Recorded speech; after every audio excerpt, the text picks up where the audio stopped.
नाज़िर इस वक्त मौजूद हैं इस्लामाबाद के आई8 मरकज़ में, और मेरे साथ इस वक्त एक खातून मौजूद हैं जिनके साथ लाखों रुपए का फ्रॉड हुआ और इस्लामाबाद पुलिस ने कैसे इनकी मदद की और कैसे इन्हें जो है वो इंसाफ फराहम किया।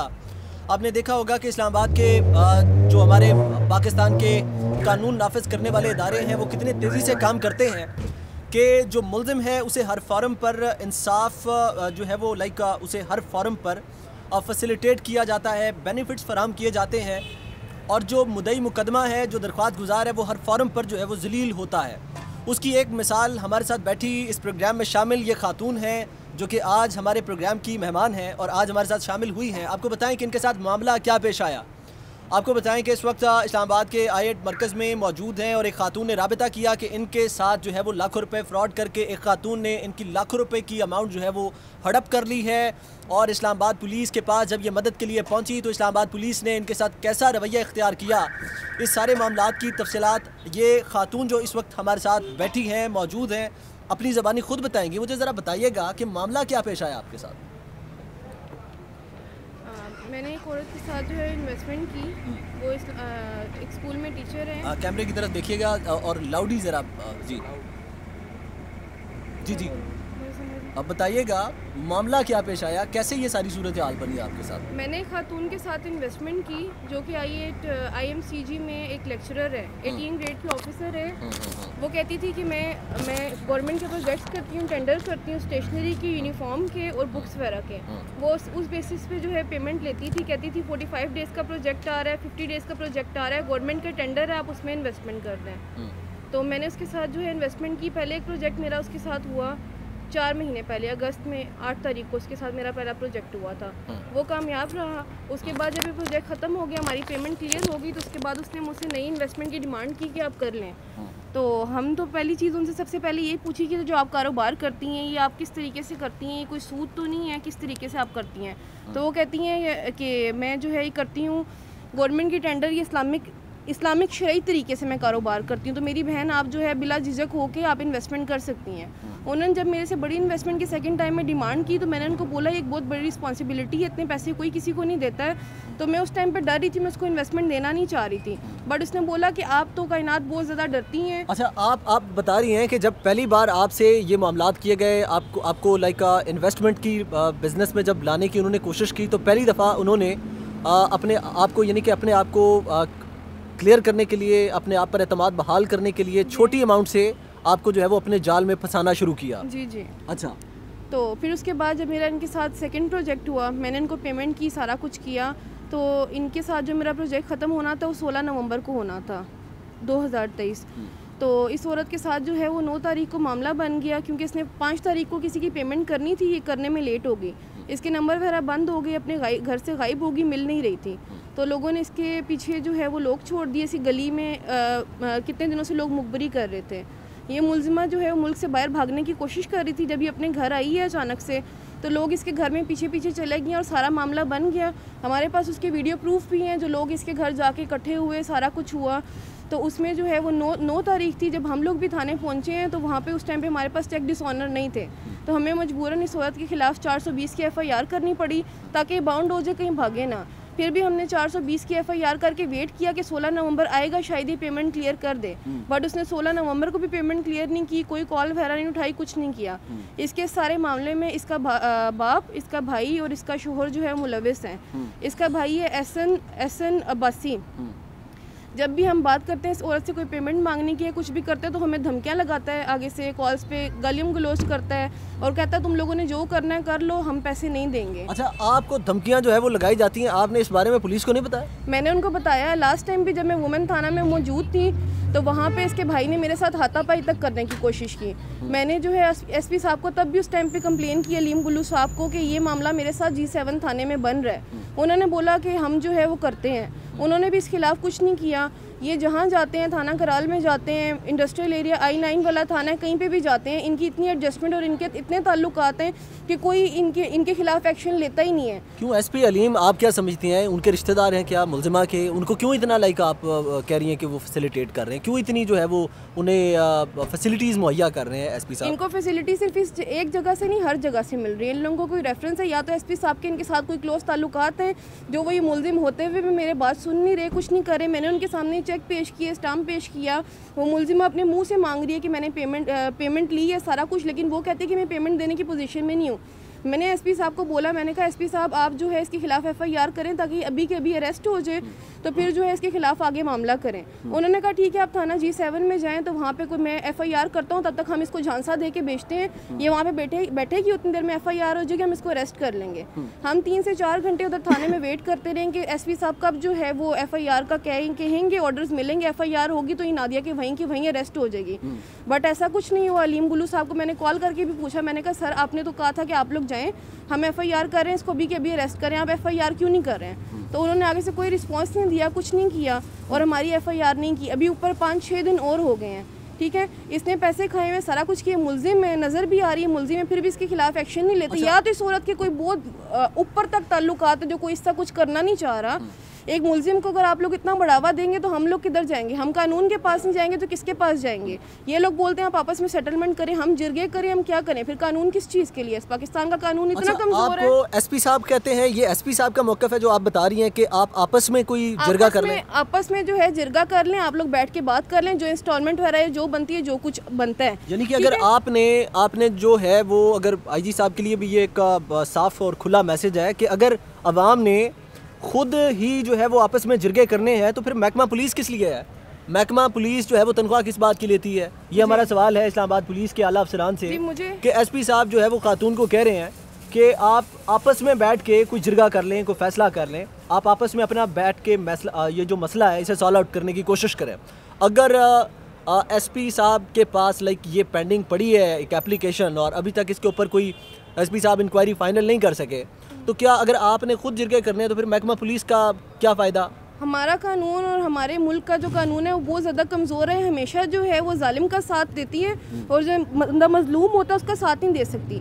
मेरे साथ ये मामला बना, मेरे सारे पैसे चले गए, सब कुछ। अब मेरे पास इतने पैसे नहीं कि मैं लोगों को दे के आगे इनको रिश्वत दूँ या अपना काम कराऊँ। जब मैं खाली हो गई हूँ तो ये मेरा काम नहीं कर रहे हैं। जो मुलजिम होता है, मुलजिम के पास तो 1.5 अरब से ज़्यादा की अमाउंट मौजूद है। मुझे ये बताइएगा, आपके पास इस वक्त बहुत सारे चेक बाउंसेस पड़े हैं जो उस खातून ने आपको जो है वो अमाउंट की मद में चेक दिए थे, वो सारे डिसऑनर हो चुके हैं आपके मुताबिक, और पुलिस इस पर कार्रवाई क्यों नहीं कर रही है?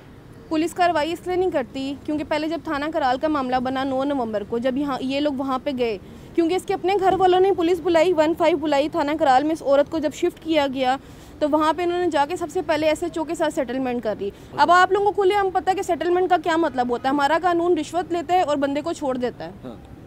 उसके बाद मैंने जाके एप्लीकेशन, जब वहाँ से कुछ नहीं हुआ तो थाना I-9 में दी। वहाँ पे भी उन लोगों ने मुझसे डिमांड की कि आप कुछ देंगी, कुछ करेंगी तो मामला आगे करेंगे। तो मैंने जो उस वहाँ पे ASI था जुनेद खान, उसके खिलाफ IG की हेल्पलाइन पे कॉल की। उसको जब ऊपर से कॉल आई है तो उसने बोला कि जाए, मैं आपका मामला नहीं करता, मैं आपकी एप्लीकेशन उठा के आगे फॉरवर्ड कर रहा हूँ। तो उसने वुमेन थाना में एप्लीकेशन भेजी, मुझे वहाँ से कॉल आई। पहली दफ़ा मैं गई तो उधर ASI मुजम्मिल है, उसने मुझसे बातचीत की, सारा कुछ किया। उसने कहा ठीक है, हम जब मुलजिमा नादिया अब्बासी को बुलाएंगे, आपको बुलाएंगे, तो हम देखते हैं कि आगे क्या मामला करते हैं। जब मैं वहाँ पे गई तो इसकी सेकंड टाइम में टोन ही चेंज हो गई। अच्छा, वो नादिया अब्बासी, किसकी टोन चेंज होगी? मुजम्मिल ASI है, थाना वुमेन G7 में वो होती है। तो उसने जो है वो पहले सारी बातचीत होगी, मुझे मुलजिमा से इसने कोई बात नहीं करने दी कि मैं उससे कोई पैसों का पूछती कि आप पैसे कब दोगी, कुछ भी। वो वहाँ पे इस तरह से बैठी हुई थी कि जैसे एक स्कूल में कोई लेक्चरर बैठी हो ना, वो यूँ इस तरह करके एटीट्यूड में बैठी हुई है सारा कुछ, क्योंकि उसने उसके साथ पहले सेटलमेंट की हुई थी। मुजम्मिल ASI ने हम दोनों के आपस में कोई कोऑर्डिनेशन नहीं होने दी। मैंने सिर्फ नादिया से इतनी बात पूछी, मैंने कहा पैसे कब दोगी? कहती है मेरे खिलाफ जो कानूनी कार्रवाई तुमने करनी है करो, मैं पैसे तुम्हारे नहीं दूंगी। तो ये जब नादिया अब्बासी को उसने उठा के साइड पे किया, जब मैं अंदर ही बैठी थी मुजम्मिल ASI के ऑफिस में, तो मुझे कहती है मेरी बात सुनो, मुझे कोई फूल लगे हुए नहीं चाहिए, मुझे कोई खिताब नहीं चाहिए, कुछ नहीं चाहिए, मैं करती हूँ पैसों के लिए काम, मैं कोई अल्लाह वास्ते काम नहीं करती हूँ। तुम अभी यहाँ पे 50,000 रुपये मेरे टेबल पे रख के जाओ तो मैं FIR करूँगी। अच्छा, ये मुजम्मिल ASI खातून अफसर कह रही है? जी, खातून अफसर ने मुझे बोला। मैंने कहा ऑब्वियसली मैं थाने में आई हूँ, भी मैं यहाँ पे आके पैसे तो नहीं लेके आई हुई कि जो है वो मैं आपको भी पैसे यहाँ से दे के चली जाऊँ। चलिए आप एक काम करें। अच्छा, ये बात आप हल्फन कह रही हैं कि मुजम्मिल एएसआई ने? मैं हल्फन कहती हूँ, मुजम्मिल एएसआई ने मुझसे पैसों की डिमांड की कि 50,000 रुपया दें तो एफआईआर अभी कटती है। हाँ अभी कटती है, वरना जो है मैं नहीं करूँगी। मैं अल्लाह वास्ते काम नहीं करती हूँ ना। अच्छा। तुम कोई मेरे जानने वाली हो, ठीक है, क्योंकि हमें कानून कोई फैसिलिटेट नहीं करता। तुम मुझे 50,000 रुपये अभी दे के जाओगी तो मैं काम करूँगी। मैंने कहा अभी मेरे पास पैसे नहीं, आप मुझे अपना अकाउंट नंबर दे दें, मैं आपको उसमें ट्रांसफर कर दूँगी। आपने हमें भी भर ली कि मैं 50,000 रुपया आपको एफआईआर काटने की दूंगी। तो फिर जब ये वाला दिन गुजर गया, नेक्स्ट डे मेरी बात हुई। मैंने कहा मुजम्मिल से मेरी बात हुई, मैंने उसको कहा आप जो है मुझे अपना अकाउंट नंबर दे दें, मैं आपको पैसे ट्रांसफ़र कर देती हूँ। कहती है नहीं, मैं तुम्हारा इंतज़ार कर रही हूँ, तुम पैसे लेके आओगी तो फिर जो है मैं तुम्हारी एफआईआर करूँगी। उसके अलावा कॉल पे उसने मुझे ये बोला, मैंने कहा फिर ये बात फाइनल है कि आप 50,000 रुपये लेके सारा मामला कर देंगी? कहती है नहीं, ये तुम मुझे इनिशियल पेमेंट दोगी, बाकी साथ साथ तुम्हें जितने पैसे मैं बताती जाऊँगी तुमने उतने पैसे देने हैं। अच्छा। ठीक है, तकरीबन तुम 2.5 लाख रुपया तो दोगी तो मैं तुम्हारा काम करूँगी, अदरवाइज मैं नहीं काम करूँगी। ये मुजम्मिल एएसआई के रिमार्क्स हैं जो आप बता रही हैं, और ये बात आप हल्फन मुझसे आपसे मैं कर रही हूँ। अच्छा। उसके बाद मैंने दोबारा आईजी की हेल्पलाइन पे कॉल की 1715 पे। तो मैंने वहाँ पे मुजम्मिल एएसआई की जब कंप्लेन की, तो जब इसकी कंप्लेन वहाँ पे गई तो उसको वहाँ की एसएचओ ने तलब किया कि आपने पैसे मांगे हैं। तो आगे से बोलती है कि मैंने कोई पैसे नहीं मांगे हैं, ये अपनी तरफ से बात कर रही है। अच्छा। उसके बाद जब ये दबाव में आ गई तो इसने एप्लीकेशन उठा के आगे फॉरवर्ड कर दी एएसपी साहब के ऑफिस में। हमें जब वहाँ से कॉल आई है तो मैं जब वहाँ पे गई तो नादिया अब्बासी, उसका भाई एहसन अब्बासी, दोनों वहाँ पे बैठे थे। एएसपी साहब के सामने जब पेश हुए हैं, उन्होंने इससे सारी बात की। उन्होंने कहा कि आपने ये जुल्म किया है, सारा कुछ किया है, आपने पैसे लिए, आप पैसे देने की हकदार हैं, ये आपके स्टाम्प पड़े हुए हैं, ये 41 लाख के चेक है, ये आपने देने हैं, ठीक है आप दें, वरना जो है हम आपके खिलाफ कानूनी कार्रवाई करेंगे। या तो ये मैडम सामने बैठी हैं, अगर ये कोई इंस्टॉलमेंट का प्लान बनाती हैं तो वो भी हम इनकी इजाज़त से करेंगे, हम अपनी इजाज़त से नहीं कर सकते हैं। तो इस नादिया ने वहाँ बैठ के बोला कि sir to be very kindly, मैं जो है वो पेमेंट देने की पोजीशन में नहीं हूँ तो मैं नहीं दे सकती हूँ। तो एएसपी साहब ने बोला कि फिर देख लें मैडम, हम आपके खिलाफ जो एज पर लॉ कहता है हम वो करेंगे। आपके खिलाफ? नहीं, नादिया वहीद अब्बासी के खिलाफ। अच्छा। तो एएसपी साहब ने इसके ऊपर वो किया, उसको कहा कि अगर आप पेमेंट नहीं करती हैं तो हम आपके खिलाफ एफआईआर करते हैं। उन्होंने पेपर जो एसओपीस का था उसके ऊपर काफ़ी डिटेल में सारा कुछ लिख के और साइन करके वहाँ से जो है हमें भेजा। मैं वहाँ से बहुत सेटिस्फाइड होकर निकली कि जब एसपी साहब को उन्होंने भिजवाई एएसपी साहब ने, तो फिर क्या हुआ? जी, जिस टाइम पे एएसपी साहब ने वहाँ पे साइन वगैरह किया, उन्होंने कहा कि ये आप एसपी साहब को भिजवाएं, बिल्कुल फास्ट बेसिस पे, जल्दी से जल्दी एफआईआर होनी चाहिए। जब एसपी साहब को एफआईआर पहुँच गई, अब इनके अंडर जो है वो G7 वाला थाना भी आता है, ठीक है। मुजम्मिल एएसआई की मैंने आपको सारी बात बता दी। अगर एक एएसआई 2.5 लाख रुपया मांग सकती है तो फिर ऊपर वालों के साथ इनकी क्या सेटलमेंट या क्या ताल्लुकात है ये मैं नहीं जानती हूँ। अच्छा। वहाँ से इन्होंने मुझे कह दिया कि मैडम आप बेफिक्र होकर जाएं, हम एफआईआर कर रहे हैं। उसके बाद जब अलीम बुल्लू साहब से मेरी फ़ोन पे बात हुई तो वो टाल मटोल करे, तो उन्होंने एफआईआर नहीं की। अच्छा। अभी जो है वो 6 दिन मजीद गुजर गए, एफआईआर नहीं करे। इसका क्या मतलब है कि नादिया का साथ देना चाहते हैं? इस मुल्क में कोई भी फ्रॉड कर ले, कुछ भी कर ले, किसी करोड़ों अरबों खा जाए, हम लोगों को इंसाफ नहीं मिलेगा। अब हम लोग अगर हम लोग उसके साथ क्या कर सकते हैं? जिरगा बिठाएं, मार कुटाइए, कुछ करने से हमें पैसे तो नहीं मिल सकते। हम तो कानून का सहारा लेंगे। जब कानून भी हमारा साथ नहीं देगा तो हम क्या करेंगे? कानून के आला जो अलमबरदार हैं, जो कानून के रखवाले हैं, वो शहरियों से कह रहे हैं कि आप आपस में बैठ के कोई दरमियाना सा रास्ता निकाल लें, आप आपस में बैठ के कोई सेटलमेंट कर लें। अफसोस का मकाम है इंस्पेक्टर जनरल इस्लामाबाद पुलिस के लिए, जो आईजी इस्लामाबाद हैं, बड़ा अफसोस का मकाम है। आप रोज़ाना अपनी प्रेस रिलीज़ के अंदर जो है वो इस्लामाबाद डिसिप्लिन फोर्स के हवाले से जो है वो बड़ी बड़ी तहरीरें लिख कर भेजते हैं कि हम तो इस्लामाबाद के शहरियों को तहफ़्फ़ुज़ देने के लिए जो है वो हम वक्त तैयार हैं। तो ये देखें जो आपका ये जो डिसिप्लिन है वो पड़ा हुआ है। इस्लामाबाद की एक शहरी, इस्लामाबाद की एक खातून जो है वो इंसाफ लेने के लिए बेयारो मददगार ये मीडिया के सामने इस वक्त बैठी हैं, जो कि अपना बयान रिकॉर्ड करवा रही हैं। और एक एएसआई जो थाना विमेन में बैठी हैं, वो किस तरह से इनसे जो है वो एक एफआईआर काटने का कभी 50 लाख तो कभी 2.5 लाख मुतालबा किया जा रहा है। ये आप लोग देख लें, मेरे पास स्टाम्प मौजूद हैं। ये मेरे साथ इसकी एक पेमेंट का स्टाम्प हुआ था जो मैंने इसको दी थी, ये दूसरी का स्टाम्प हुआ था, ठीक है। उसके अलावा ये 3 चेक्स मेरे पास मौजूद हैं जो कि डिसऑनर हो चुके हैं और इनके साथ डिसऑनर स्लिप्स भी लगी हुई हैं। ये सब प्रूफ्स होते हुए, हर चीज़ होते हुए भी कानून क्यों नहीं एक्शन ले रही? या तो उनके सामने प्रूफ्स ना हो, या तो एक चीज़ अगर धोखा या फ्रॉड ना हुआ हो तो तब वो ये ना करें। जब सारा कुछ मौजूद होते हुए नहीं करें, हम जाके इंसाफ किससे मांगे? जी, बैंक की स्लिप्स अटैच है साथ। चेक डिसऑनर है, तमाम चेक डिसऑनर है, मगर पर्चा जो है वो इस्लामाबाद पुलिस की जानिब से नहीं दिया जा रहा। एसपी तक साहब, एसपी जो सिटी साहबान है, उनकी भी जो है वो इन्वॉल्वमेंट है और वो बे यारो मतलब कितना टाइम हो गया मैडम ये सारा प्रोसीजर आपको फेस करते हुए? जी 9 नवंबर को ये मामला बना था, अभी आज 25 दिसंबर हो गए, मोर देन 45 डेज़ हो गए हैं। मैं इस चीज़ के पीछे भाग दौड़ कर रही हूँ, कभी मैं एक थाने में जा रही हूँ, कभी मैं दूसरे थाने में जा रही हूँ, कभी तीसरे थाने में जा रही हूँ।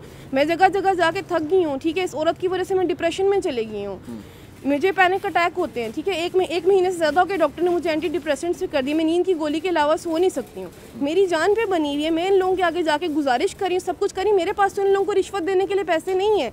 ये फिर भी मेरे मामले को सॉल्व नहीं करे, इतना कुछ सामने होते हैं तो मैं इंसाफ जाके किससे लूँ? ये तो जहान है, ठीक है, इसमें नहीं ये लोग कर रहे, आखिर में तो अल्लाह ताला ने इंसाफ करना है, ठीक है। अभी तो हम अल्लाह से इंसाफ नहीं मांग सकते, अल्लाह ताला ने इनको हमारे सर पे यहाँ पे दुनिया में बिठाया हुआ है कि ये मामला सॉल्व करेंगे, इस चीज़ के जिम्मेदार हैं कि ये इंसाफ करेंगे। फिर भी इंसाफ नहीं करेंगे, मुलजिम का साथ देंगे तो हम जैसे लोग फिर मजलूम कहा जाएंगे, हम जैसे शरीफ लोग, हम खानदानी लोग हैं, हमारी औरतें किसी के सामने जाती नहीं है, हम इस टाइम बैठते हैं। अगर ये चेक और ये स्टाम्प मेरे नाम का ना होता तो मैं थाने कचहरियों में मुझे ना जाना पड़ता। इस औरत की वजह से मुझे थानों में जाना पड़ रहा है, कचहरियों में जाना पड़ रहा है। ये अलग धमकियाँ देती है, इसका भाई अलग धमकियाँ देता है, ASP साहब के पास गए, SP साहब के पास गए, कोई इंसाफ देने का सोच नहीं रहा। जब इसको वहाँ पर बढ़ावा दिया जा रहा है, ठीक है, जब इसके ऊपर दबाव नहीं डाला जा रहा तो मुलजिमा पैसे क्यों देगी? तो मुझे तो अपने पैसे चाहिए, मुझे इंसाफ चाहिए, मैं इस चीज़ को स्ट्रेस और डिप्रेशन नहीं ले सकती हूँ।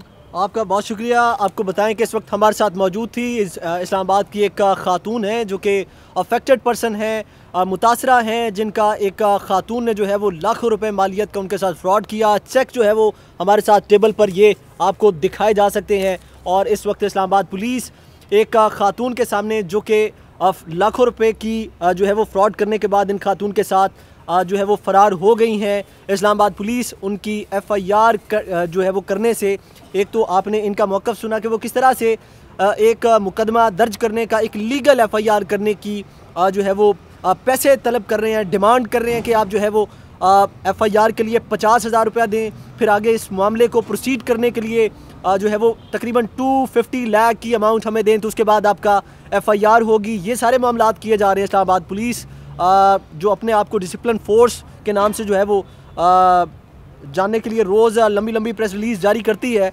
ये सारी मिसाल आपके सामने एक बहुत बड़ी आपको बताएंगे। इस वक्त हमारे साथ एक खातून मौजूद हैं जिनके साथ जुल्म हुआ है और इस्लामाबाद पुलिस ने उन्हें इंसाफ अभी तक नहीं दिया। देखना ये है कि हमारी इस काविश के बाद Islamabad police inspector general IG Islamabad Akbar Nasir Khan और वज़ीर आज़म पाकिस्तान अनवारुल हक काकड़ साहब क्या एक्शन लेते हैं। जी